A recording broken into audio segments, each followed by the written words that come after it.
Good morning, good morning, good morning. Welcome, welcome, welcome to the 2024 City of Savannah Mayor's Small Business Conference.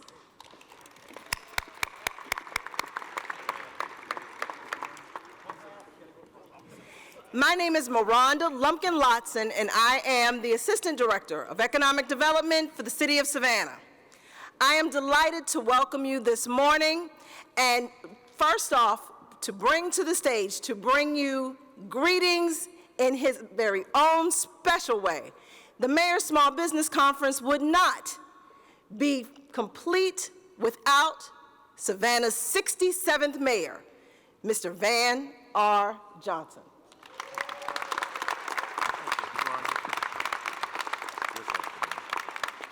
There's the agenda right here. Thank you and good morning. Being a person of faith that I am, nothing comes before prayer. So Pastor Tillman, would you come up and offer us a word of prayer? I hope y'all don't mind. Don't fall coming up here.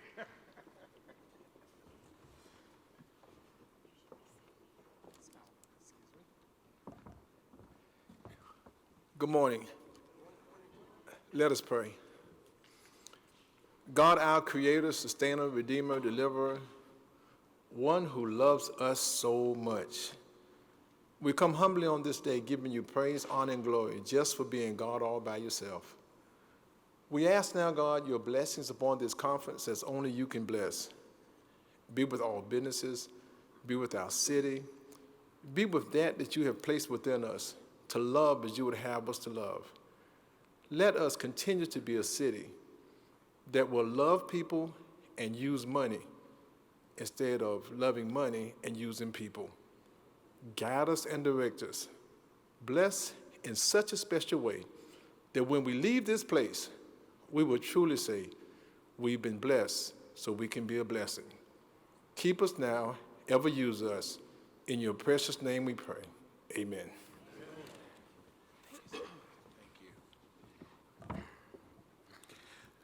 Thank you, Pastor Tillman. Savannah will be a safe, environmentally healthy, and economically thriving community for all of its citizens. And all means all. All of its businesses, and all means all. It gives me a great pleasure to welcome you to the world's greatest city in the Savannah's world's famous in-market arena for this wonderful occasion. On behalf of the Savannah City Council, on behalf of our city manager, Jay Melder, and to all of you, this is a very, very important day in our community and a very, very important day for our businesses. We believe in this community that small business can win. As a matter of fact, we have made that our hallmark calling over the last 4.5 years. It is not an issue about whether businesses can survive without us, because businesses survive with us. And we've worked very, very hard over the last couple of years to ensure that we have an and approach to business instead of an or approach. It's not government or business, it's government and business.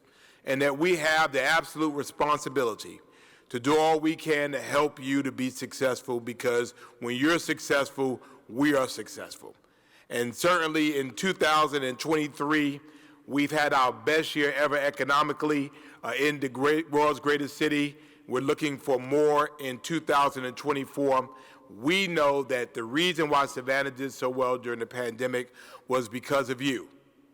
We have a lot of great big businesses, but it was because of the small businesses.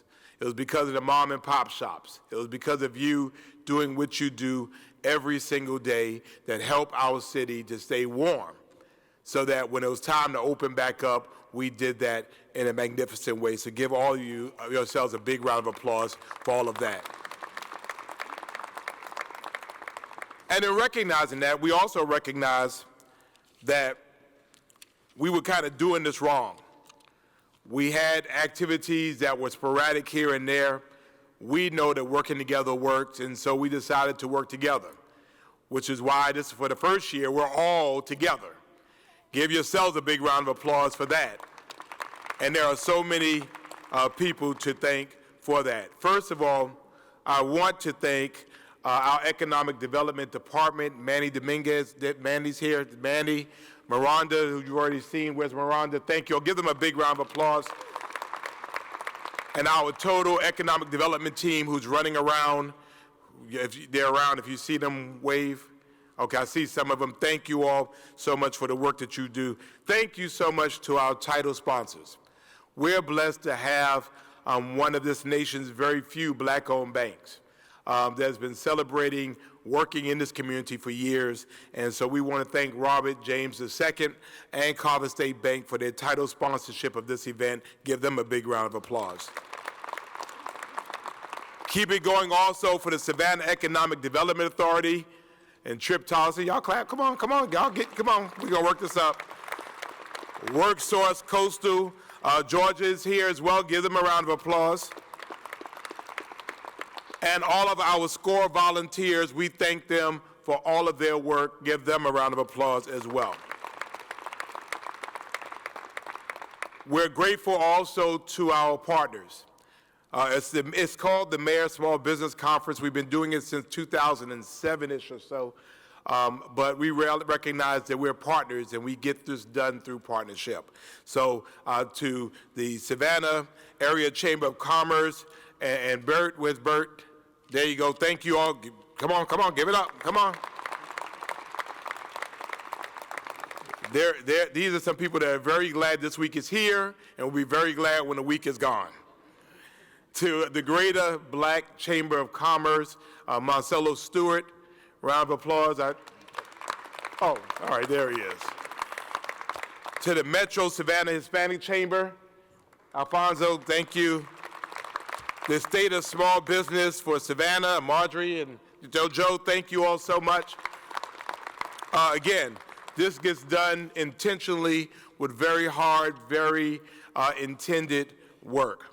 I also wanted to be very proud to announce, I announced it in some circles, that the Savannah City Council is really focused on equity. And equity is recognizing that we all don't start at the same place, but everyone should have the same opportunity to get where they need to be. And so in being intentionally inclusive, we've entered partnerships with Mr. Stewart and Mr. Ribot. If y'all would stand, the City of Savannah is now partnered with the Black Chamber of Commerce and the Hispanic Chamber of Commerce in the amount of $50,000 apiece to help them to help build Black and Hispanic businesses in this city. And so we're partners. It's going to be work, but it's only work that they can help to do. They can do the advocacy. They're going to be building the business directories, and we're excited about that. Hopefully soon we'll be able to expand that partnership into the cultural space. We know Savannah has 16 million visitors a year. They're coming here with money to spend. There's enough money in this community for everyone. We want to make sure that Black and brown businesses get a piece of that pie, and we're going to help them to have opportunities to do that. So give them a round of applause as we build that out. And finally, I want you not to lose sight of the importance of this day. Certainly there's a lot of information. This is a day for you to be able to enjoy yourself. This is a day for you to be able to invest in yourself. We know that when you are owning a small business, I'm a small business owner, you spend so much time in your business, you don't ever take time for yourself in building your business. And so today, I want you to know that your best resources are right here in this room. The fact is, in Small Business Week, we create opportunities for you to do business with other small businesses. So in this room, there are people and there are businesses that you could take advantage of. You want people to utilize your business, well, you need to utilize other local small businesses. So please, today, if there are business card swaps, email swaps, virtual card swaps, opportunities, take advantage of those opportunities to be able to do that. We grow, we get better, we get stronger when we're able to do business with each other. and we have to trust each other to do business with each other. And we can't trust each other if we don't know each other. Beloved, our community has everything that we need. I just came back last night from Washington, from the White House, and everybody's talking about Savannah. Everybody is talking about this community. And so we know that we are really positioned to continue to do great and extraordinary things. We're doing it on the government front. We're going to continue doing it on the business front. You're the secret sauce that makes it happen. So, ladies and gentlemen, thank you all for what you are. Give yourselves a big round of applause and welcome and hopefully you will enjoy this great day. Let us know if we can do anything to make this day even more special. It's big this year. It's going to be bigger next year. God bless you all. Thank you so much for being here.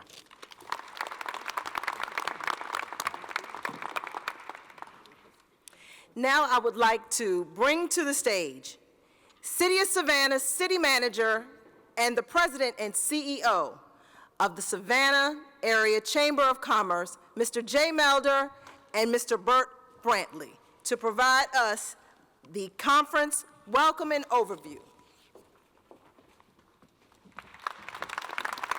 Good morning. Morning. I thought we agreed to never follow the mayor anymore. We were, if you saw, the slide was first. Yeah, it was. It's true. It's true. Look, we're thrilled you're here today, and as the mayor said, everything that we were going to say. We really appreciate the partnership with the city. We have worked very hard on today. I give Miranda and the team a ton of credit. We're very thrilled that we were able to do it here in this beautiful building that the city has provided for our community. We had a great day yesterday at the Small Business Forum. And today's events, and we've got events all week. We got partnerships with the Downtown Business Association, with the Black Chamber. Everybody's pulling together and really celebrating this week. We're really thrilled about the whole week. Of course, we're here for today and the conference overview today. Absolutely. Welcome. The city is so excited. There are over 7,500 businesses in the city of Savannah. And obviously, I don't represent business, but I represent a big business partner in the city, and we want to make sure of three things in this city. One, that it's easy to start a small business in Savannah. Two, that it's easy to operate that business in the city of Savannah. And three, that it's easy to do business with the city of Savannah. We do business with small businesses every day. That's how we get our work done in the city, and we see ourselves as business partners with you, no matter if you're working with us or not. We want you to be successful, and we really, really want to thank our sponsors in the Savannah Area Chamber, of course, Moncello and the Black Chamber and Alfonso and the Hispanic Chamber. Really want to thank our title sponsors this year, Carver State Bank, Mr. and Mrs. James, Rob James. What a wonderful business we have right here in Savannah that represents us nationwide, and we're really happy to have them today and really happy to have everybody here who's going to be participating in the State of Small Business and in the Mayor's Business Conference. What a wonderful synergy we're able to create. I think the fourth thing that you guys do is make it really easy to pay taxes. Certainly. Right. Well, when I say we're a partner in your business, what I mean to say is we're a revenue partner in your business. So we want you to do really, really well so that we can continue to do really, really well and serve you hard. Thank you for that plug. You're welcome. You're welcome. And I'm happy to serve on any one of your boards. It's a culmination of a lot of work that we're here today. You're going to hear from some speakers here in a minute that are going to talk about the state of small business from their perspective, and we got, as you see, a lot of different perspectives up here. And then we've got stuff the rest of the day, right? We've got the reverse trade show. We've got folks in the back you see that are ready to talk to you about the things they're doing. UGA Small Business Development Center had a great session yesterday helping small businesses think about doing business with big business. If you're going to do that at the reverse trade show, you got to talk to those guys first so you know the kind of things you need to have in place before you go to Gulfstream or Hyundai and try to do business with them. So it's meant to be a culmination. It's meant to be a week full of activities that help you network, help you connect, but also connect to the resources that will help you be successful. Absolutely. And what I like to say is, you know, Savannah's a historic city with a big future, and you are all a big player in that big future, and we expect big futures for your business as well. Thank you for being a part of this event. Yeah. Well, we're going to turn it over to these folks who are going to tell you, their perspective about the state of small business. I hope good and bad, right? You guys are going to be honest. We're not just doing the good stuff today, because we're doing great, but we can always do better. I know our chamber staff gets tired of hearing me say that. We can always do better. We can always make more connections. We can always help folks be more successful. We can work with our partners better. And so that's our goal today, is to connect with you, make sure we're doing the things that you need to help you be successful and pay more taxes to the city. Thank you. And make sure you thank a Team Savannah member out there so your taxes are helping paying their salary and all their hard work. Well done. Well done, Team Savannah. Right. Good luck today. Thanks, Bert. Yep. Thank you, Mr. City Manager, and thank you, Bert. We are now at the point in time for the 11th Annual State of Small Business in the Savannah area. Please join me in welcoming Mr. Robert James II, President and CEO of Carver Financial Corporation and Executive Vice President at Carver State Bank, this year's title sponsor for the Mayor's Small Business Conference and the State of Small Business. Robert?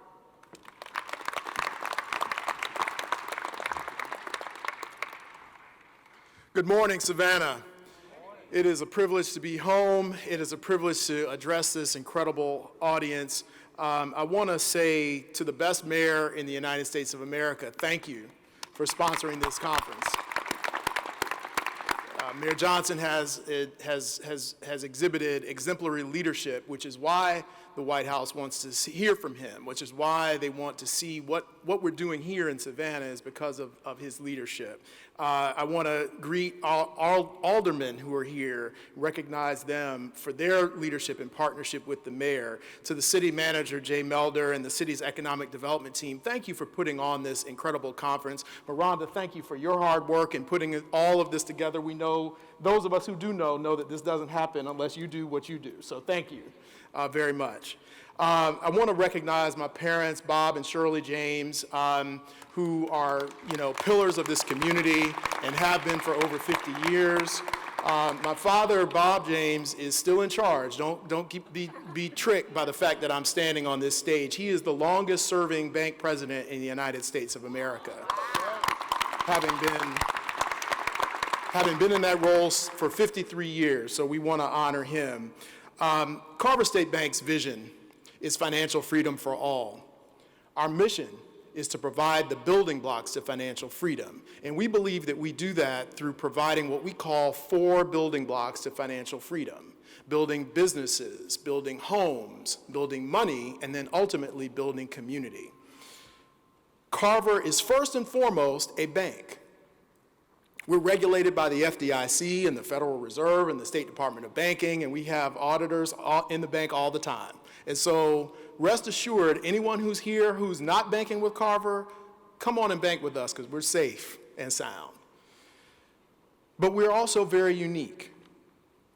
We're one of only 2 locally owned banks in Savannah. We're the oldest locally owned bank, having just recently celebrated our 97th birthday. We're one of only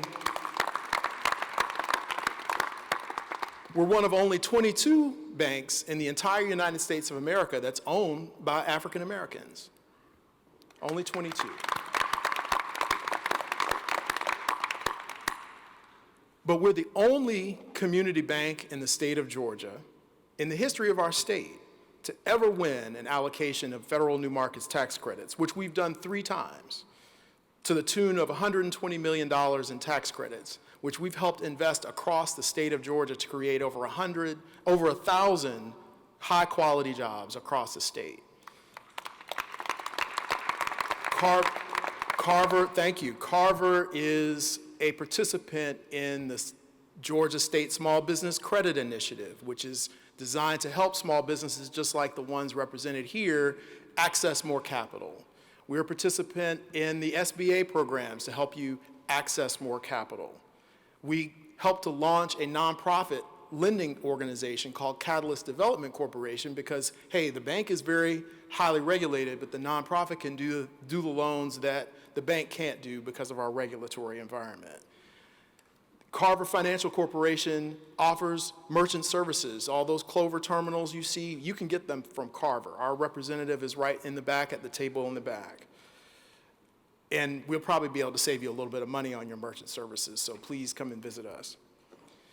We can't do any of the work that we do without our incredible team of dedicated bankers here locally in Savannah. None of the work that we do is possible without them. And so we would love to have you visit our table and meet some of our team members, but we'd also love to share with you a very short video that explains how we impact the community, the state, and the nation as we deliver on our mission to provide the building blocks to financial freedom. Thank you for having us.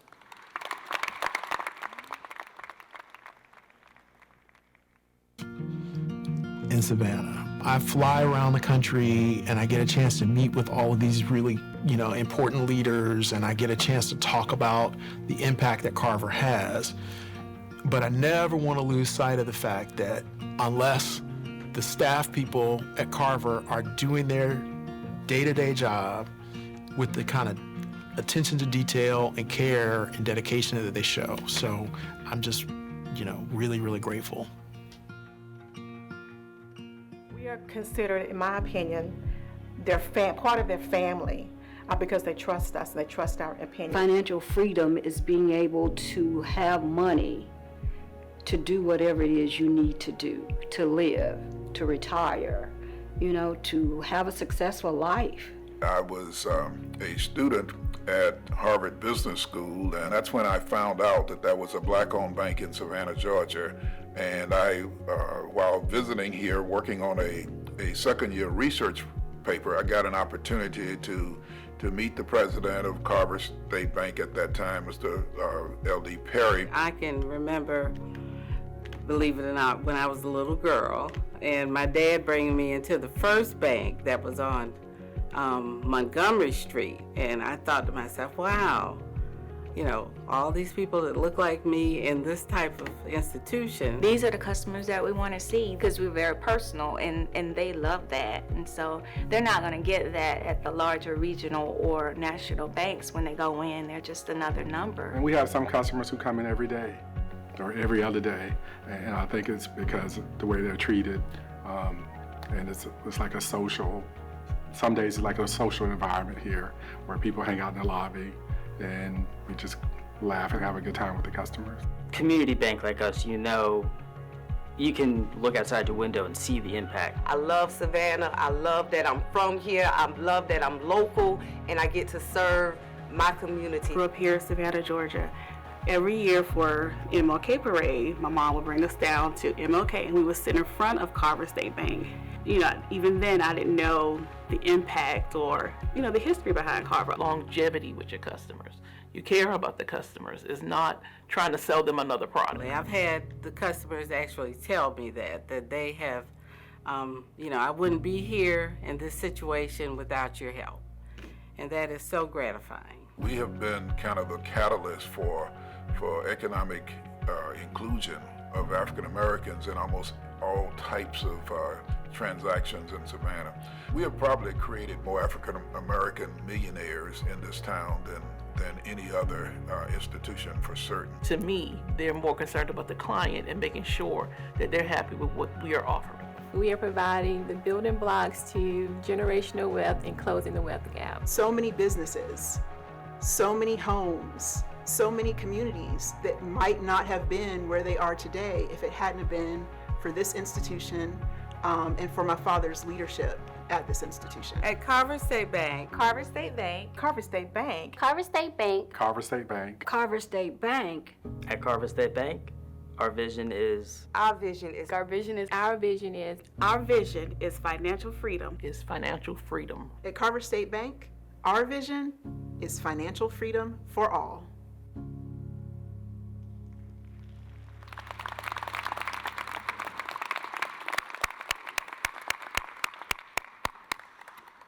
That was fantastic. Thank you, Carver State Bank. Now, 11 years ago, two visionary entrepreneurs came together to create a forum for small business to receive relevant information and to get data that would serve their interests in their business in this community. That vision has evolved over the years, and we are pleased to welcome the State of Small Business in partnership now with the City of Savannah during the Mayor's Small Business Conference. Those visionary leaders are here today. They are the founders of the State of Small Business in the Savannah area. May I please welcome to the stage Miss Marjorie Young, owner, operator, and founder of Carriage Trade PR, and Mr. Joe Marchese, founder and president of Joe Marchese Construction. Welcome them both to facilitate the 11th annual State of Small Business in Savannah.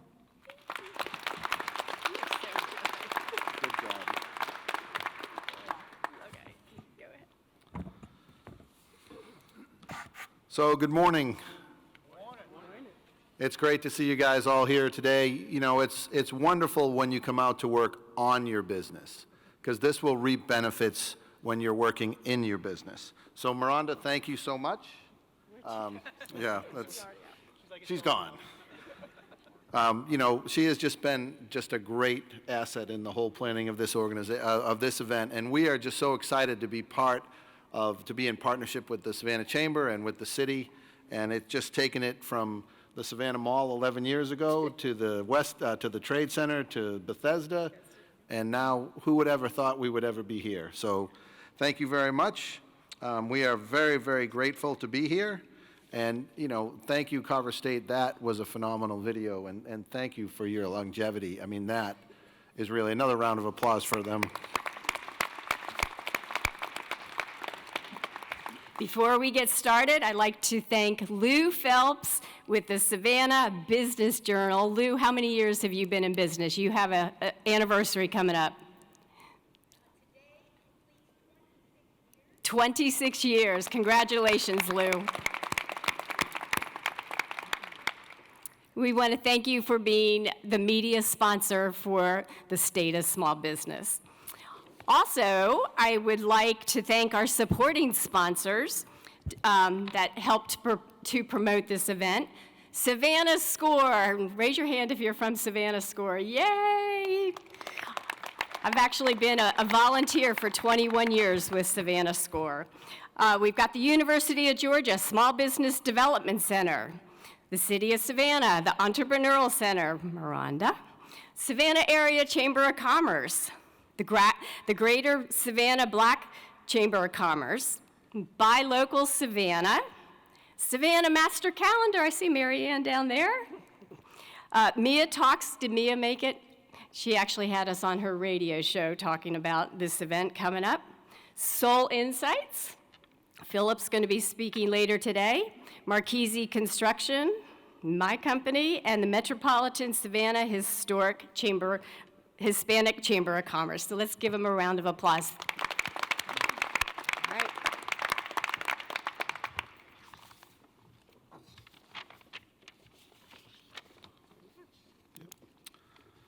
So the State of Small Business was founded in 2012 to help you, the small business owner who lives a very, very busy life, to get some insightful information on the various industries in our community.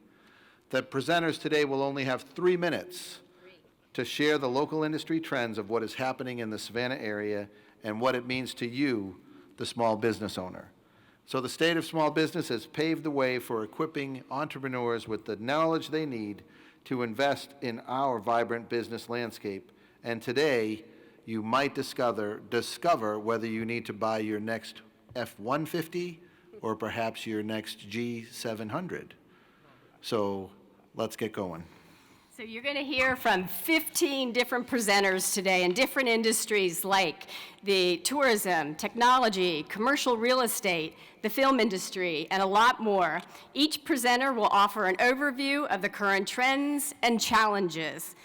Paying attention to small business trends is valuable to anyone who wants to own or start their own business because it helps you to understand both the risks and the opportunities.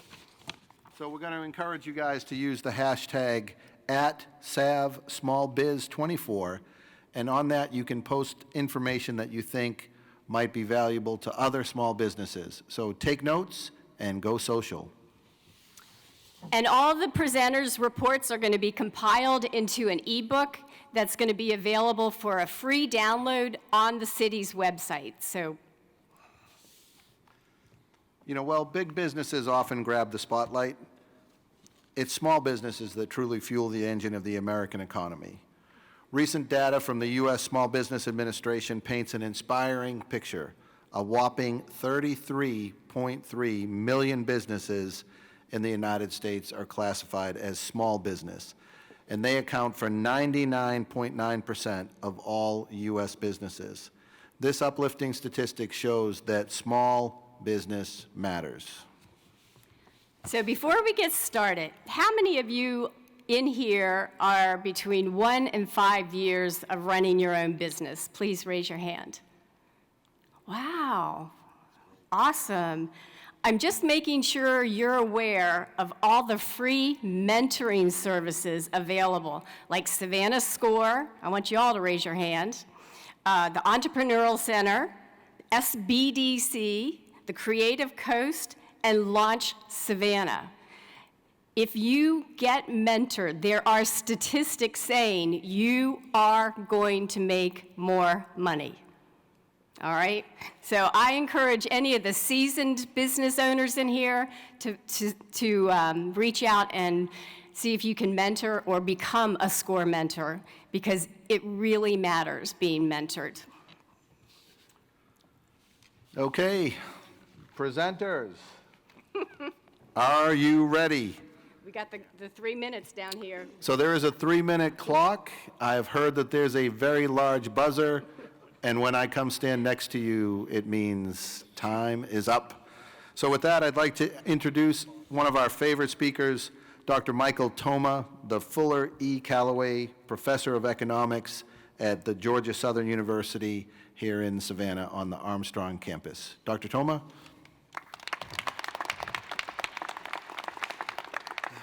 Thank you, Joe. Thank you, Marjorie. Thank you for inviting us and hosting us here for this small business. I've already burned 3 seconds. All right, so big picture. When I speak about small business growth and development over the last several years, I'm talking about businesses that employ fewer than 50 workers. So fundamentally, in the last 2 years or so, small business has outperformed big business in this county.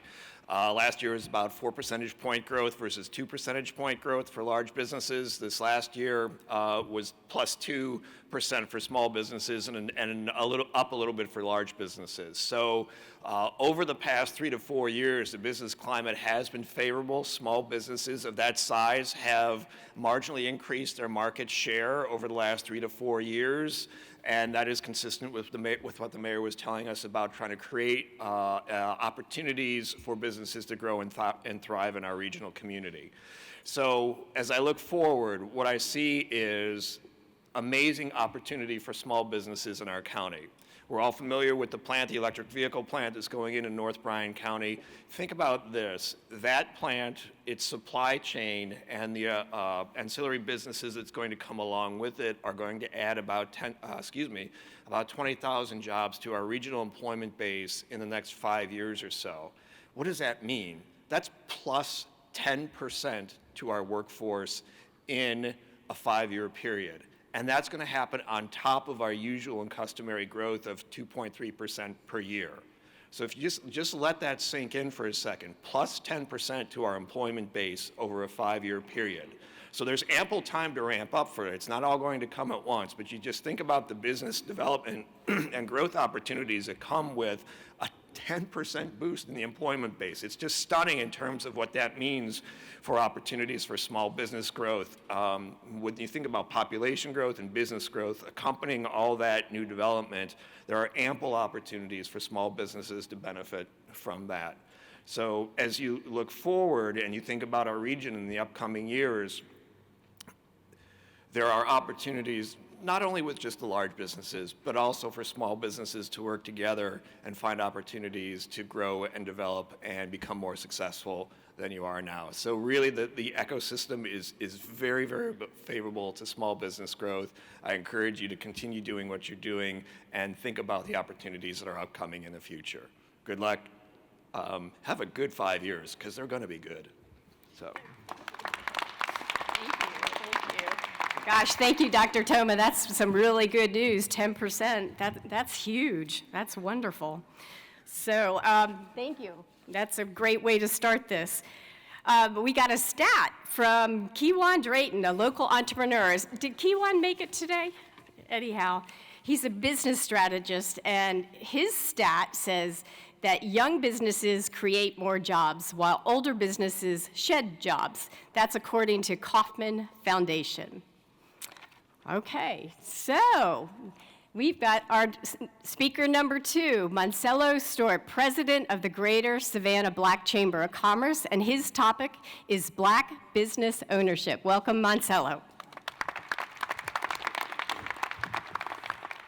Good morning. My name is Marcelo Stewart, President and CEO of the Greater Savannah Black Chamber of Commerce, where we work to educate and empower and equip African American and minority-owned businesses throughout the Savannah metropolitan and surrounding areas with opportunities and resources that they need to succeed through strategic partnerships and professional development opportunities, engaging events, targeted marketing, and government advocacy. We contribute to a thriving, sustainable business environment that uplifts the entire coastal empire. But GSC engages in a lot of things through our workshops, our mixers, and through our partnerships with so many people that we work with. But today, we stand here today as a state of small business, not just as a speaker, but as a steward of opportunity, a custodian of progress, and a champion of small black businesses that are very much the heartbeat of our community. Let us remember that the state of small business in Savannah and Chatham County is not just a matter of economics. It's a reflection of our values and aspirations and our commitment to justice and equity. Together, we can empower these dreams, ignite possibilities, and build a future where every entrepreneur has the opportunity to soar. So let's talk about small business. Nationally, we know that in the black business community that men are often the larger amount of small businesses, but locally in Savannah, we have more black-owned women businesses in Savannah area. The largest age group of those black businesses are the ages of 35 to 54. With that said, most of our businesses, 2/3 of the businesses that we have fewer than 10 employees. The biggest 2 issues in the black business community that we face is access to capital and marketing. For minority-owned businesses, key performance indicators like profitability and revenue growth lag compared to white-owned firms. Minority-owned firms rely to a greater extent on personal funds and on personal credit scores when applying for financing than white-owned firms. Minority-owned firms' loan applications tend to have worse outcomes than those of other lenders. The biggest category of black-owned businesses in our area, in the Chatham County area, is healthcare. But building your business is not hard. That's why the chamber is here, to help you create. So we ask you to get involved with our many partners like the Savannah Area Chamber of Commerce, the City of Savannah, the Hispanic Chamber of Commerce, the Chatham County, SBAC, SCORE, and so many other things. Come build with us so that you can grow your network by building your net worth. That's important. So many people call me and say, what can we do? How can I get involved? Everybody want to call me to get straight to the top. Hey, can you get me in contact with the mayor? Can you come and get a contract for me? But you don't want to go to no mixers. You don't want to go to no workshop. You don't. Let me be clear here. Most of our businesses that ask for my support are not members of the Black Chamber of Commerce. So please consider joining the Black Chamber of Commerce. We're doing some great things in the community, and we look forward to seeing a growth in 2024. Thank you so much.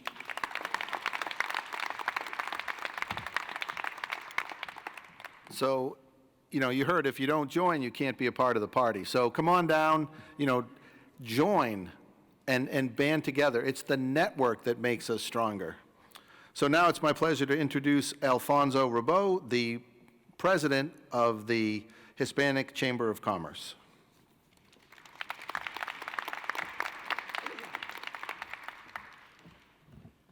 Thank you, Joe.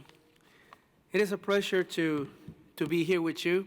I'm excited to share with you the current state of Hispanic businesses, primarily in Georgia. Although I'm going to be talking about statistics and data from Hispanics business owners in Georgia. The trends follow for the same way here in Chatham County and coastal Georgia. So let me, our community continues to grow. Our population at Chatham County is 290,000 roughly, which 6.9 is Hispanic. During the past decade, Hispanic immigrants have come here. When I say immigrant, it's that they were not born here. They were born in other states. So with that came the growth of businesses. And it's really, the statistics are so particular, not just for Hispanics, but any other minority group. But for the most part, Hispanics are foreign born. The majority of the Hispanic businesses are foreign grown, meaning that they were not born in the States. About 82%. And the national average for Latino entrepreneurs is 44%. Now, what motivates Hispanics to start a business? Well, there's several aspects. Some of them are pull factors, which is voluntary, and involuntary, which is push factor, meaning that they're pushed to do that because it is a viable strategy for the lack of employment and employment opportunities. That's really key. And many times it's just to balance family and work life. Family is important in the culture. It's so important that most businesses are run by families. So that's why that togetherness, that teamwork, is not just teamwork, it's family. The business size, although we have made a lot of strides in businesses, the median income is $250,000 versus 84% in other states. Another thing significant is the revenue gap is Latino women-owned businesses, while 64% of the businesses belong to Latino women also. So language and cultural factors are key, but what we need to do is support. There's a lack of access to capital, and we continue to grow, and we're going to need more of that. And the Hispanic Chamber is going to be around to help out. Thank you.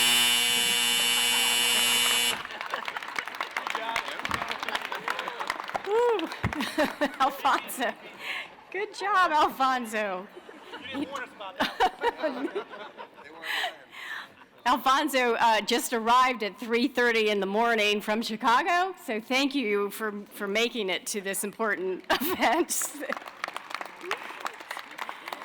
Very good. Okay, now I would like to introduce our next speaker, Chase Cowart. He's a business consultant with the Small Business Development Center with the University of Georgia. Come on up. He's going to be speaking about the 2024 Small Business Credit Survey. Good morning, and thank you for the introduction, Marjorie. Today I'll delve into the 2024 report on employer firms, which is based on the 2023 Small Business Credit Survey, a collaborative effort of all 12 Federal Reserve banks. Conducted between September and November 2023, this extensive survey reached over 6,000 small businesses across the United States, gathering detailed insights into their performance, challenges, and how they've been managing their financing needs in a changing economic landscape.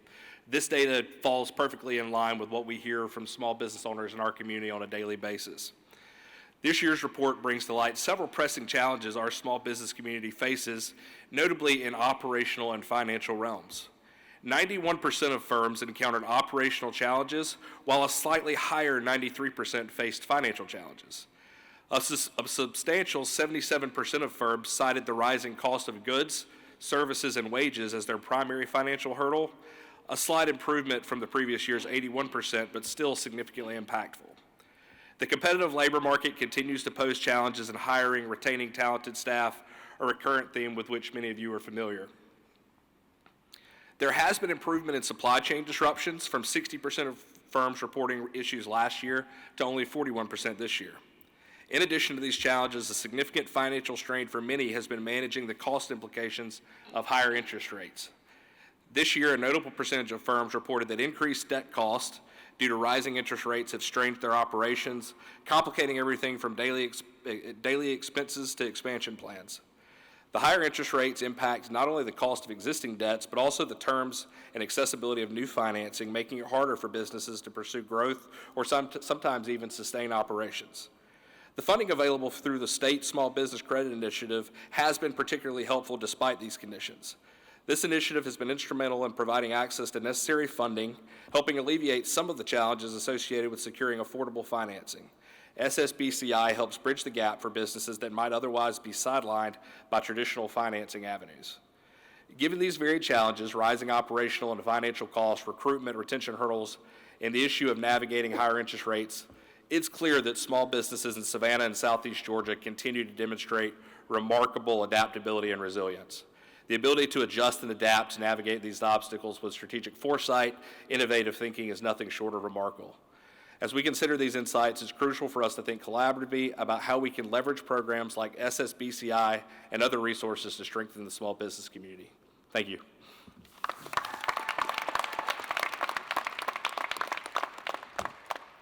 So did you know that the travel and leisure and hospitality industry has the highest number of jobs added per month over the last year?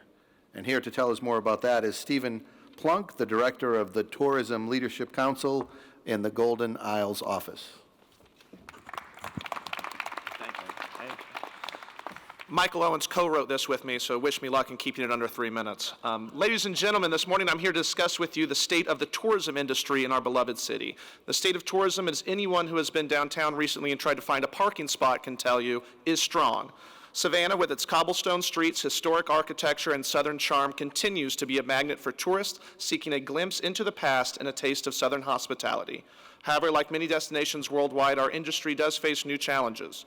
COVID-19 brought tourism to a screeching halt worldwide, leaving many small businesses here in our community grappling with uncertainty and financial strain. Amidst these challenges, the resilience and innovation of Savannah's small business owners shone through. Coming out of the pandemic, Savannah enjoyed one of the quickest market recoveries in our entire nation, and we went on to enjoy several record-breaking years, quickly exceeding the growth that we had seen even prior to the pandemic.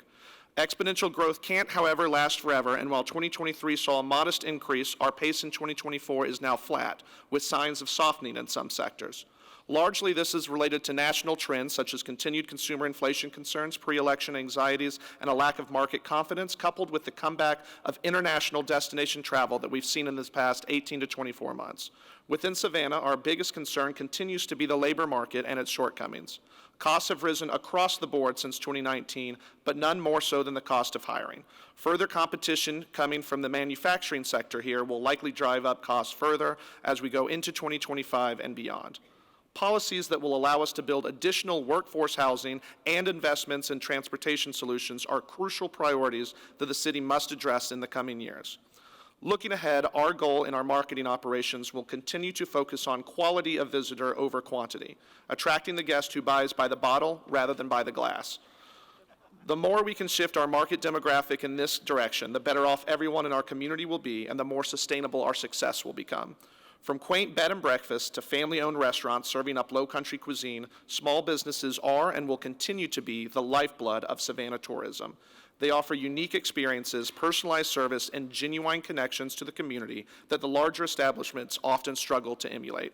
It's crucial that we continue to support our small businesses, whether it's through patronizing your local shops, dining at independent eateries, booking stays at our boutique hotels and historic inns. Every dollar spent with a small business helps to fuel the engine of Savannah's tourism industry. In conclusion, the state of tourism industry in Savannah is a tale of resilience, innovation, and community spirit. While the road ahead will have challenges, I have no doubt that with the continued support of locals and visitors alike, Savannah's small businesses will not only survive, but thrive, ensuring that our city remains a beacon of hospitality and charm for generations to come. Thank you. You made it. I made it. 8 seconds to spare. 7 seconds to spare.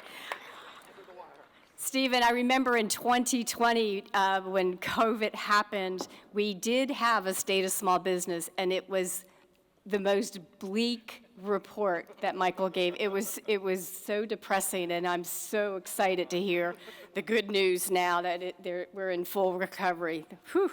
That report, we did send it to the Georgia Historical Society because they have a COVID museum, and we actually submitted all the reports to show what it was like during COVID. So it was a historic time for sure. So thank you for that. Okay, our next speaker is Dr. He just got his PhD like last month, Dr. Scott Scheidt. He's the Chief Security Officer of Sumitsu, who, by the way, is celebrating 40 years this year. Congratulations. Scott is going to be speaking about cyber security. Come on up, Doctor.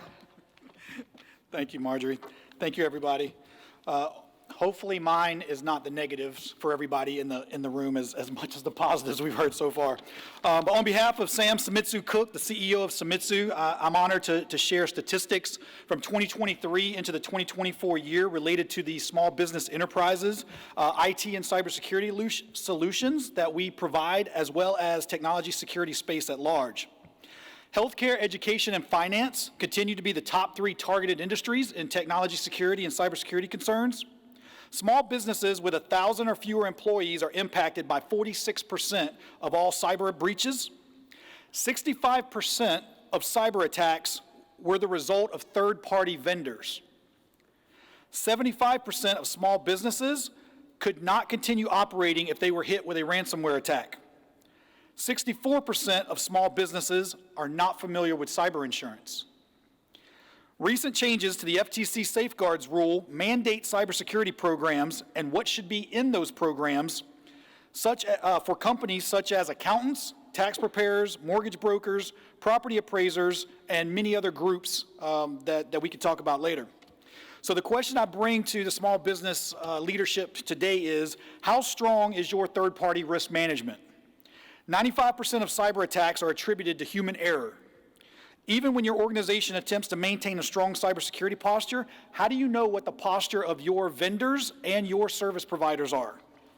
Sumitsu's IT and cybersecurity teams have seen a 20% increase in the last year in customer requirements for incident response due to data breaches or ransomware resulting from phishing attacks and exploitation of system vulnerabilities.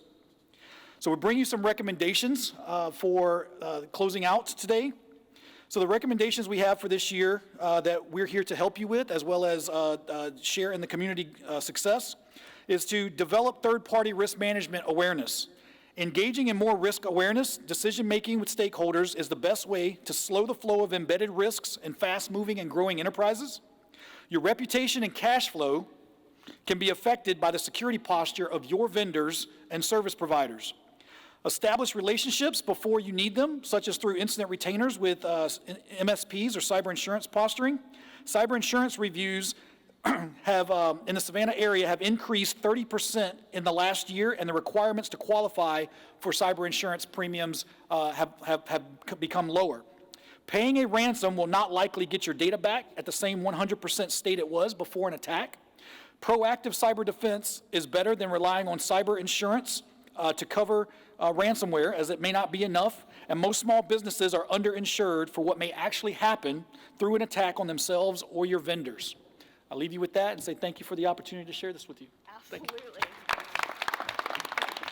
Dr. Scheidt, thank you for that really eye-opening report. I know right before we got started, Joe told me that he actually purchased some insurance for cybersecurity. It is happening to the small business community a lot more. What did you say, 65% more? 5%. So beware, that's a huge trend happening. Thank you, Scott. Okay, our next speaker is actually Joe Marchese with Marchese Construction. Come on up, Joe. His topic is construction. Any of you guys remember Mr. Rogers? So I am going to take off my suit jacket and put on my safety cardigan.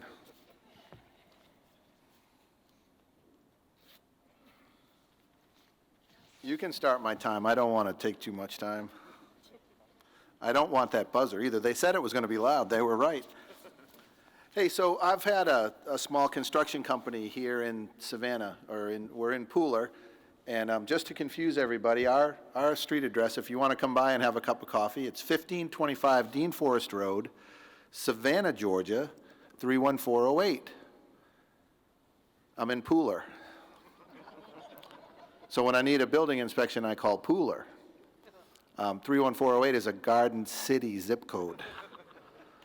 So if we have that level of confusion in the room, what about when people are coming in from out of town? Do they care whether you're in Port Wentworth, Garden City, Effingham, Chatham, the city of Savannah, unincorporated Chatham?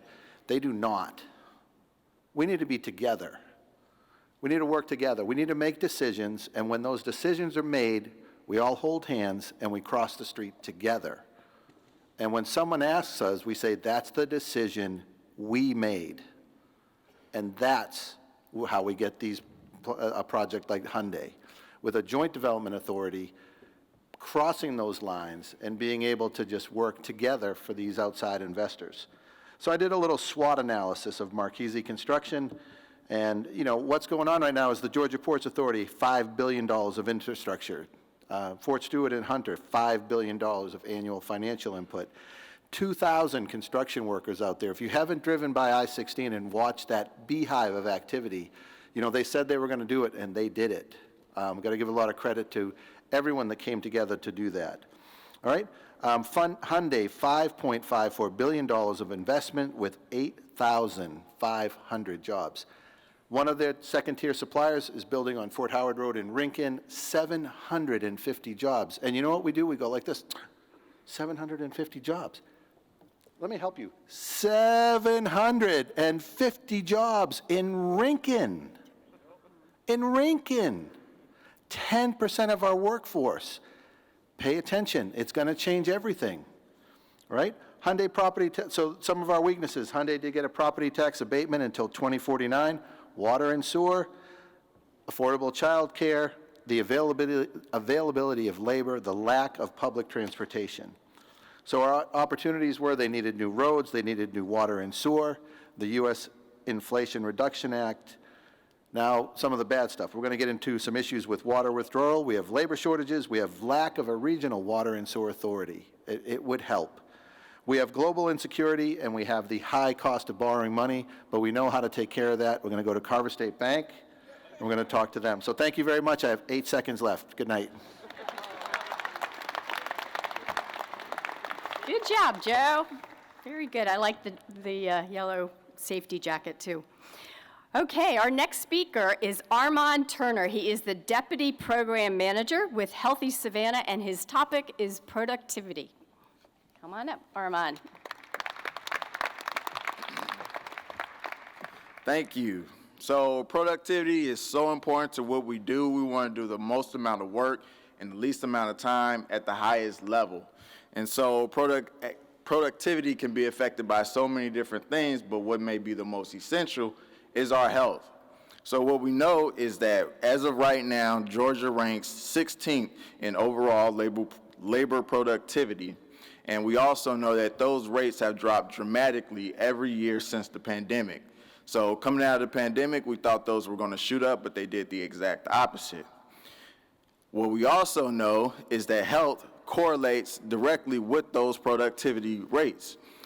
We survey hundreds of Savannians every year, and what we see is that Savannians aren't being as physically active as they would like to.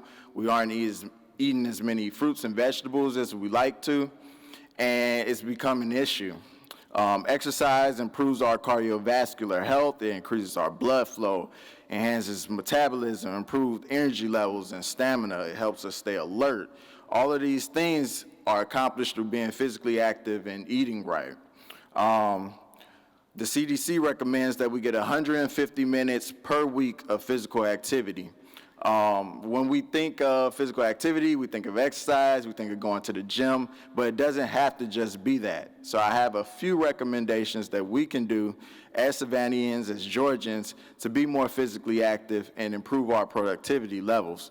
So if you drive to work, consider, once you get to your place of work, instead of parking right by the door, park on the other end of the parking lot. That 2 to 3 minutes walking from your car to your place of work and back adds up over the course of a week. Think about taking 3-minute fitness breaks throughout your day. So if you finish a meeting, stand up. Don't just walk around your office, go outside, walk around the whole building. Skip the elevator. Think about taking the steps. If you work on the 20th floor, take the elevator up to the 18th and take the steps up the rest of the way. Think about setting up walking clubs within your place of work. We do healthy walks every week. It could be a weekly thing, it could be a daily thing. Just pick out a time, meet early, and walk a few minutes. And lastly, think about standing during those long Zoom meetings that we are constantly on, whether we're working from home or the office. Stand up. You can do it with your camera on or camera off. But these things add up. Incorporate these into your daily life. Watch your productivity levels rise. Watch that bottom line get a little better because your employees and your coworkers are all producing at a higher level. Thank you.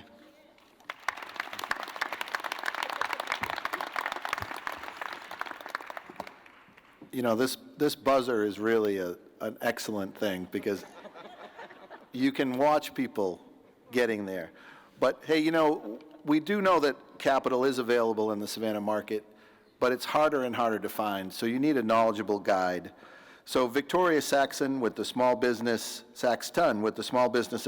Assistance Corporation is one of these guides. Not guides. I said guides. I'm sorry. I got a little Boston in me, so I said guides. I didn't say guys. So I apologize for that. Let me do that one more time. Victoria Saxton can be one of those guides to lead you to capital. Victoria.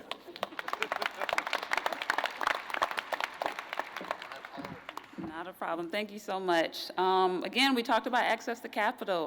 2023 pretty much ended all of the COVID, PPP, free forgivable loans, the EIDL, low rate interest loans. And again, we've had to transition as far as business owners, access to capitals back to traditional lenders. And then, of course, because of all the funds that were used during the pandemic, interest rates have gone up, and the cost of doing business, services, products have all gone up. We talked about payroll as well, so you have a larger operating expenditure. So the capital need is still there. I will say the good thing about the Savannah region is we have quite a few resources that are available to you. When the transition happened from small businesses seeking the federal sources for COVID, they transitioned back to the banks. The banks, again, federally regulated. Their lending standards got a little more stricter, so they weren't able to lend out as they typically would. And so that's when the government relied on, once again, CDFIs. So we are a community development financial institution and aligned with Carver State Bank. So we provide small business loans to startup businesses, anywhere from $1,000, help build your credit, all the way to $5.5 million. The beauty about being in the city of Savannah is that we also manage their programs, and there are targeted areas specifically that can allow you to get interest rates as low as 4%. So there is a high demand. There's tons of resources. I appreciate the Savannah area and the team and the small business resources because we do not want businesses to go without access to capital. We have partnerships that will sit with you. Again, we talked about SBDC. We talk about the chambers. There are other resources that will assist you. Do not be intimidated by loan documentation. We have assistance for that. That's usually the #1 approval rating that lowers your scores, not having the proper and the complete package of a loan application. So go ahead and start preparing that information that you need for your business. Don't let credit score hinder you. We have a credit builder loan, 0% interest. You get $1,000, build your credit up, get the access to capital that you need. And again, rely on your resource partners that are here. We have a table at the back, get more information, and know that your area has the resources and the capital available for your business. Thank you. Thank you, Victoria. Victoria, president and CEO for the past few years. I forgot to mention president and CEO. Is it 1 year or 2? In the one, okay, very good. She is really doing a great job. And I just found out they're going to launch a lecture series, and they actually have billboards coming up, which is really cool. So be looking for them. Very good. All right, our next speaker, which by the way, get to know Bo because he has these really cool parties with all the movie stars. Charles Bo Bowen, he is an entertainment attorney and a managing partner of the Bowen Schmidt Entertainment Attorneys. And of course, his topic is going to be film industry in Savannah, which is on fire. Well, you know, it would not be the film industry if there weren't some plot twists every year. After a record-shattering 2022, we saw the local economic impact of the film industry, for the entertainment industry, rise to over $400 million locally. 2023 started out even better. I mean, for the first few months of the year, it looked like hitting that $500 million mark wasn't just possible, it was inevitable. And then came the strikes. So, well, first the writers, then the actors. And just like when COVID hit in 2020, the entire industry across the country shut down completely overnight and pretty much stayed that way the rest of the year for 2023. Well, despite that fact, it wasn't a terrible year. You know, the entertainment industry still had a very large impact locally, economically in 2023 of over $200 million, making it still the 5th best year in history. But like so many movies filmed right here in Savannah, it's primed to come back stronger than ever, because we know the good guys always win in the end. So now, as far as the strikes themselves, they definitely took their toll economically last year. But on the positive side, they also resulted in some new agreements that are not just going to protect workers in the entertainment industry, they're also going to help ensure that the hundreds of local businesses that provide services to movie productions that come to town are in great shape moving forward. So thanks to those efforts, whether you're talking about dry cleaners, florists, hotels, restaurants, doctors, spas, accountants, coffee shops, clothing stores, bakeries, the countless other small Savannah businesses that benefit from the entertainment industry have every reason to be optimistic for the future. So, speaking of the future, let's not forget Savannah has well earned its reputation as one of the top filming destinations in the world. It was just again named one of the top 3 best small cities to live and work as a movie maker by Movie Maker magazine for the 9th year in a row. And recently, you may have heard that Savannah's even getting some major buzz as a potential new home for the Sundance Film Festival. So, Mayor Johnson, still in here? Jesse, you know, I'd very much appreciate it if you could make that happen. Industry depends on it, but no pressure. But listen, it will take some time. It's going to take some hard work, but the local entertainment industry is going to rebound like it always has. The historic streets of Savannah are going to be filled with actors and film crews, and we're going to hit that $500 million mark and far surpass it. Thank you.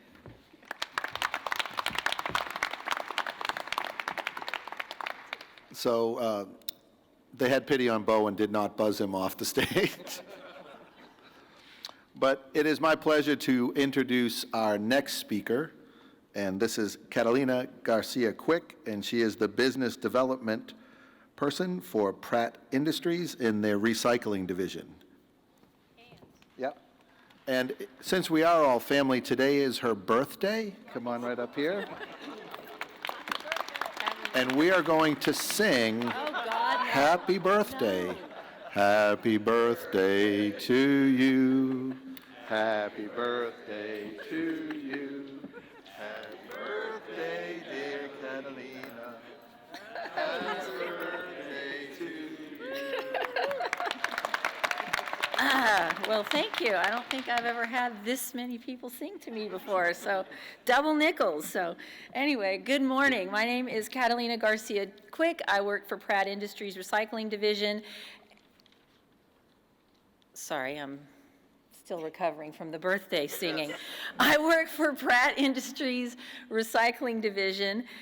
We work with businesses and communities across the country to help divert more than 3 million tons of material away from landfills every year. We are also a proud City of Savannah partner. In 2023, the City of Savannah collected just about 6,000 tons of material between their commercial and recycling programs. In the U.S. today, about 43% of the population participates in some sort of residential recycling program. I'm proud to report that here in Savannah, we have actually over a 50% participation rates in our residential recycling programs. The city is steadily expanding its commercial recycling program, and the Savannah Area Chamber of Commerce is working in collaboration with Pratt and the city to increase education, reduce contamination, and provide numerous recycling resources for business. So why is recycling important for business? Aside from diverting waste from landfills, recycling programs create cost avoidance, and better yet, it's a simple way to save money and improve your bottom line. By diverting recyclable materials away from the landfill, immediate economic benefits are produced through reduced disposal fees and the sale of recycled materials.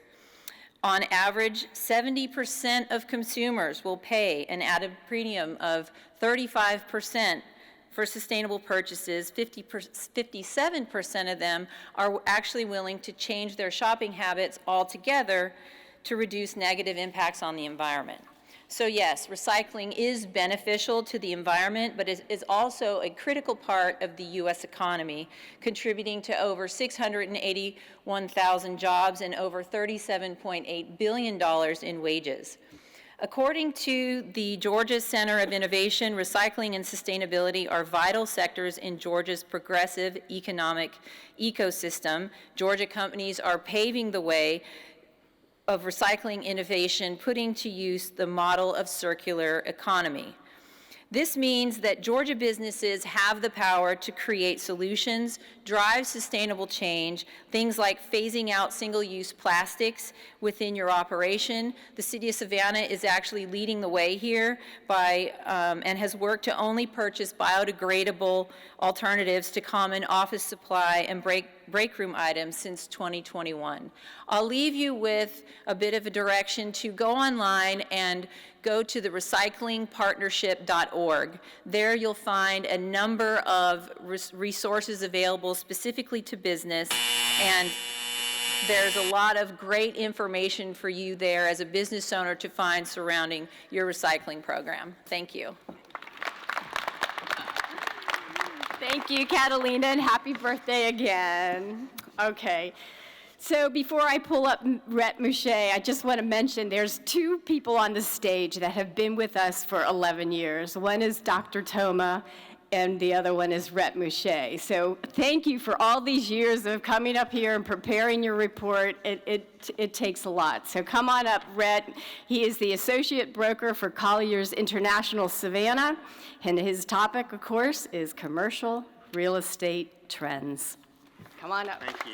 Yeah. Thank you. Thanks, Marjorie, and it's good being back. And of course, you ask a real estate guy to talk for 3 minutes. I mean, good grief. I mean, you know, that's an impossibility. But it's good to be here, and we've had a good run on commercial real estate over the last few years. Of course, thanks to the Georgia Port and to Jesse and Sita. I mean, they've done a phenomenal job. So with a limited amount of time, what I'm going to do is to kind of give a quick overview and probably talk about one. Maybe we get to another segment, but I did an analysis for several, so you can check it out. You know, again, it's good to be back with you. An overview of the commercial and industrial real estate market. 2023 was an interesting year for Savannah, the commercial real estate sector. We've had great years prior to that for the last really 3 or 4, but 23, 22 was great. 23 started off great. We experienced somewhat of a slowdown as compared to 2022, especially in the last months of 23, but overall we still performed well. And what excites me to say is that Savannah is still high on the list for investors and developers nationwide. Let's talk about the slowdown. Many economic advisors have and still are attributing, it's been mentioned, for elevated interest rates and economic uncertainty as the cause of a nationwide slowdown, and also the continuing high cost of construction, and this includes Savannah. In addition, the increased interest rates also played a factor in the rising capitalization rates, resulting in lower valuations and pricing. This causes developers and investors to show strong concerns that existing rental rates will not be able to keep up with these rising cost factors and existing high prices. But of significant importance, and I've mentioned this in the past years, maybe decades actually I should say, is that our office sector has remained practically dormant except in 23. Our hospitality, great tourist numbers, the mayor mentioned, 16 million attracted some new to the market hotel developers, especially to our downtown.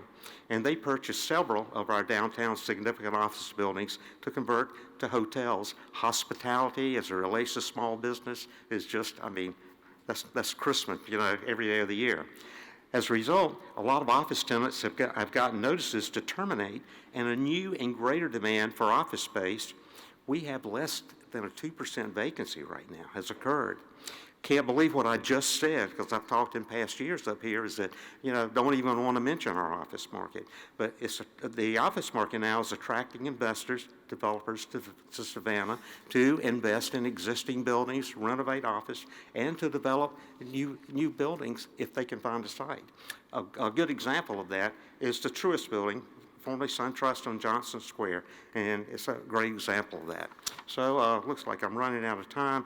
I just will say that the multifamily market, we've got 3,800 units coming on the market. We've got a shortage. You saw in the paper not too long ago. We actually maybe 10,000 units short just down here. So we're trying to encourage and the municipalities to get permitting, utilities, everything going. CEDA's been doing a great job with helping this out, and we think we're going to look forward to another few good years in real estate.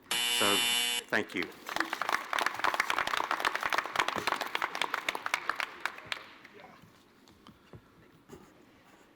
Thanks, Rhett. It is nice to see that there is some, movement in the office market, even if it is because more of the office is moving towards tourism.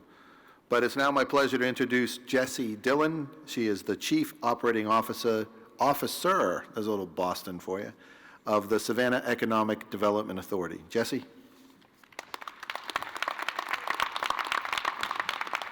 Thank you, Joe, and thank you for stealing some of my bullet points earlier, so I appreciate that. Obviously, the world of economic development and growth, we have seen substantial growth in this region, and we continue to see a dynamic growth going forward for the next 10 to 12 years. This growth stems from a multifaceted strategic initiative that some of my colleagues up on the stage have mentioned already in the form of the Savannah Harbor Interstate 16 Corridor Joint Development Authority. We came together in a partnership to attract jobs and investment of regional significance. The Hyundai Motor Group Meta America plant that everyone has had hopefully the opportunity to see along I-16 will create 8,500 jobs on site and represents $5.5 billion, which has ultimately grown with the JV to $7.5 billion of capital investment into our region.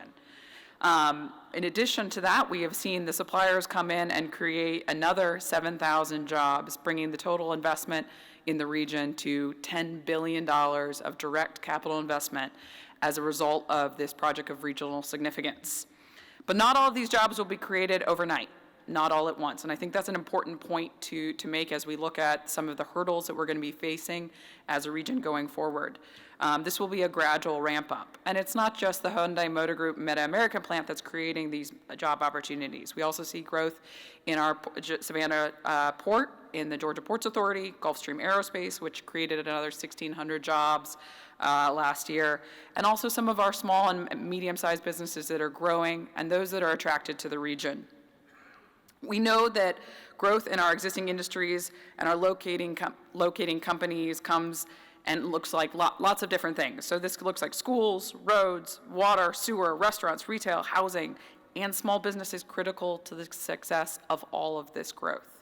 It's not just the regional projects of significance, it's all of those services that surround and create a community where everybody prospers. I wanted to talk really briefly about some of the other projects that we have been working on as a continuation of the regional effort. Obviously, we're looking at some of the transportation improvements, frontage road along I-16 that will be added, the widening of US 280 in Bryan County, and the new interchange on I-16. In November of 2023, the JDA commissioned a workforce study. This told us quite a bit about what our labor looks like now, and most importantly, that if we do nothing, we will exhaust our labor pool by 2025. The important thing to note is that we are doing something. We have created a regional workforce industry called RISE. I can now say the name. This is public now. The Regional Industry Support Enterprise. And they will focus on 6 areas of the workforce: military, underrepresented, housing, education, transportation, and talent attraction. All right, they're going to buzz me, so I'm going to stop there. Thank you.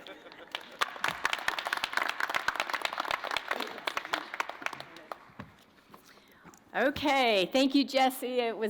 More good news coming our way. I'm very grateful.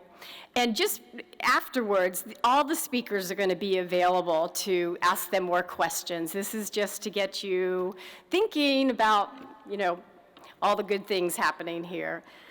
All right, so we actually have one more speaker, and it's Philip Scroggin. He is going to do a confidence index survey. Are you? Oh, I'm sorry. Oh, all right. All right, Bill Lucas. Sorry, Bill. Sorry about that, Bill. Why'd you say? And then Philip. Okay. He is my favorite insurance company. This is where I get my health insurance. So go ahead. Thank you so much. You're welcome. Good morning, everybody, and thank you for taking the time to come here today. I've been doing this for a very, very long time, and I have, of course, a lot of people that I help take care of. As we sit here today, the Savannah health insurance market has many opportunities and many carriers that we use for the health insurance business. In this area here, we have over 1,000 different health insurance plans that people can pick from. Most people don't realize that. Because of the new changes in 2020 and also 2023, an employer now has 4 different pathways to use to provide health insurance for their employees. The first one, of course, is the one we know about it, which is the ACA. It's called the community rates, where any employer with less than 50 employees has the opportunity to have group health insurance.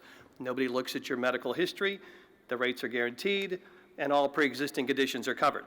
The second is to seek out carriers that do look at your medical history of your employees, and with that you have the possibility for an employer to save as much as 30% and lower your deductibles and actually lower your maximum out-of-pockets.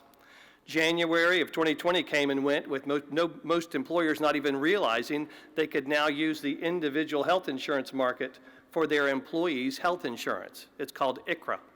And of course, finally, in a change in January of 2023, came a thing called the Family Glitch Fix, which basically shows millions of people how the employees can now buy individual health insurance on their dependents if the employer's cost is too much, okay? So we're lucky in Savannah that we have all these opportunities to use for the small employer and the large employer for the group health insurance benefits for their employees. But we also have qualified insurance agents and brokers in our area with support staff that use this for the brokers to improve basically the employer's opportunity to find affordable things for their employees. I know this sounds really crazy, but I believe the average person doesn't care. One of your employees don't really care what the insurance costs. I know that sounds crazy, but what they really focus on is what it costs them. So when you power the employee-employer together, that's basically how this works. I'll give you an example here. Y'all are all my employees, and I'm going to do something really nice. I'm going to give everybody an 8 cents an hour raise. Raise your hand if that makes you enthused, right? If I rephrase that just a little differently and say, I'm going to provide the opportunity for you to have dental insurance that will cover 100% of all your preventive dental needs, and at the same time it will cover 80% of that $1,400 root canal that's needed all for about $3.50 a week. Does that sound more attractive? That really is the employee benefit system and how this works for the companies. My name is Bill Lucas, and thank you for taking 3 minutes to listen to me. Bye. So this time next year, Dr. Watts, the superintendent of the Savannah-Chatham County Public School System, will be giving an update on the strides that they are making with our future workforce. Workforce development in Chatham County begins long before the students enter high school. Career discovery starts in elementary school. So if you want a child to go into to a pathway, please present at their career days. 3rd grade is when it's most effective. So in the years of middle school and high school, students begin preparing students for a successful career and building a future-forward workforce for the economic growth that we know is coming in Chatham County. So we all need to work together to provide a workforce for the needs of our local and regional industry and businesses. So from engaging students in entrepreneurial endeavors to providing opportunities for certifications in trades, logistics, and much more, our investment in workforce development is mission critical. Okay, now we have Philip Scroggins with Soul Insights. He's going to do the Confidence Index Survey, and this is audience participation. You're going to need to point your phone to the QR code. But come on up, Philip. Now you've heard all the different reports. Now's the time to let us know. So go ahead. Yeah, the cool thing about this job is I'm not on the clock, you are this time. So there in the next slide, there's going to be a QR code that'll pop up. You just pull open your phone, pull open the camera. It's a whopping 2 questions, I know. But these kinds of questions are used by like the Conference Board as well as the National Federation of Independent Businesses. Believe it or not, just these 2 simple questions, reading the room, hearing from leaders like yourself, helps us to understand what might be coming down the pike for us and the regional economy in the next coming years. I will say that when we did this last year, it was glowing optimism from all of the employers in the room. So we had a lot of folks saying they were going to hire, that they were optimistic, and I think much of 2023, as y'all have heard, turned out that way. So I'm going to give everybody a moment to fill that out, and then I want to read the results live for y'all. So even our presenters probably could access the QR code. So we're going to see what happens. All right, we're going to go ahead and read off these responses. Looks like we've got some pretty good participation. So to restate question number 1, what's your level of confidence, 1 to 10, that the economy in the Savannah area will continue to grow? So it looks like 60% were a 10 out of 10. Y'all are feeling pretty good about yourselves right now, okay. We had another 18% who had a 9 out of 10, 16% who had 8 out of 10. We did have a couple folks who were a little bit more on the downside, a little bit skeptical. Our average score was 9.2 out of 10, that the economy in the Savannah region is going to continue its growth. And finally, how many of y'all in this room are planning to hire new employees this year? Over 2/3, 70% of y'all say that y'all are going to hire in 2024, whereas a little bit under 30% said they will not be hiring. So that is your 2024 edition. I would say that in terms of the hiring, if I'm recalling our data last year, is that not as many folks are intending to hire as last year. But in terms of the optimism, is pretty comparable to last year's optimism about the economic state. So still feeling pretty good. Thank you. It's always fun to get real data. Thank you, Philip, so much. So that actually concludes the 11th Annual State of Small Business. I want to thank all of our speakers for presenting this year and creating the reports. Remember that the reports are going to be on the city's website, and you can download it for free. And I thought I saw Miranda coming up. Miranda? Joe? So thank you to all the speakers. And Joe, go ahead.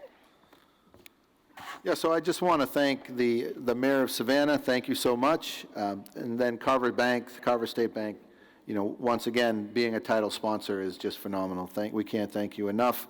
And again, thank you for coming on to work on your businesses, and the network, the loose affiliated networks that you build at these events really do pay off. So take the time to speak to someone that you don't know, take the time to linger, and just to find someone that, just to have a conversation with. Maybe you can sing happy birthday again. And actually, a great thanks to Miranda. She's been invaluable. This is the first time that we've all worked together, and it was completely seamless. Thank you so much. Your planning and the planning of your staff really made this an excellent event. Thank you again.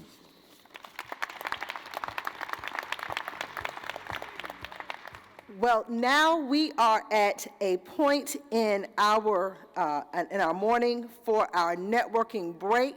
But before we wrap this segment up, I would like to again offer a round of applause for Joe Marchese and Marjorie Young for facilitating the 11th annual State of Small Business, and to all of the speakers on the stage. Your expertise is invaluable to our business community, and we appreciate you for sharing your knowledge and talents.